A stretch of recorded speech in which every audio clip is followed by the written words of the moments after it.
team Ibo, on espère que vous allez bien. Aujourd'hui on se retrouve dans une nouvelle vidéo et pour une recette de gâteau poire chocolat. Alors ce gâteau il est vraiment très bon parce que les poires elles donnent un aspect fondant et le chocolat ça s'accorde trop bien avec.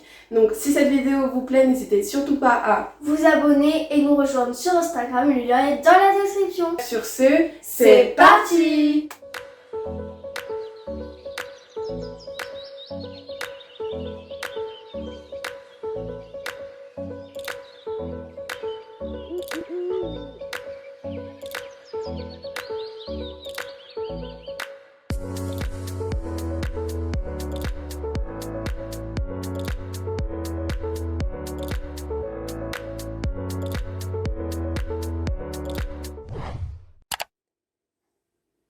Pour cette recette, vous allez tout simplement avoir besoin de farine, en l'occurrence de 150 grammes.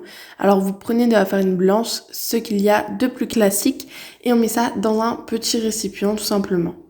On y ajoute un sachet de levure chimique classique, donc comme vous le voyez, et on va venir du coup tamiser ça dans un plus grand récipient pour continuer notre recette. Donc vous obtenez une poudre bien plus fine. On ajoute ensuite 2 œufs, on va les casser directement, il est versé, pas besoin de creuser depuis. Puis on ajoute 50 g de beurre fondu ainsi que 80 g de sucre en poudre. Une fois qu'on a ajouté tous les ingrédients, on va venir les battre ensemble.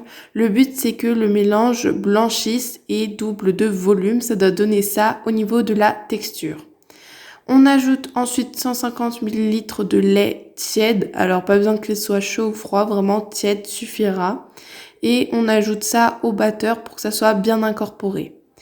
Pendant ce temps, on va venir casser notre chocolat en morceaux, donc vous aurez besoin de 70 grammes. Vous pouvez prendre des pépites si vous le souhaitez, mais ça rend mieux de faire du chocolat concassé en morceaux comme ceci.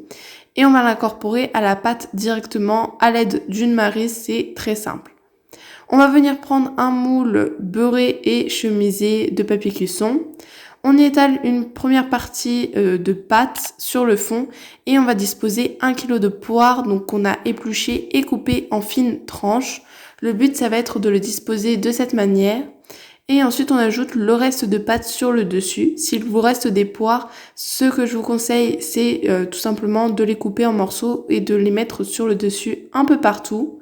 Vous pouvez même éventuellement ajouter des amandes effilées pour plus de gourmandise.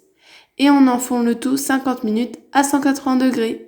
Alors surveillez bien la cuisson, surtout la fin, mais en tout cas ça donnera ça, donc vous voyez que c'est vraiment gourmand et ce moelleux, c'était vraiment trop bon. La poire et le chocolat s'accordent trop bien dans cette recette, donc on vous la recommande à 100% et voilà. On espère que cette vidéo vous a plu. N'hésitez pas à vous abonner et nous rejoindre sur Instagram. Que la gourmandise soit avec vous. Ciao.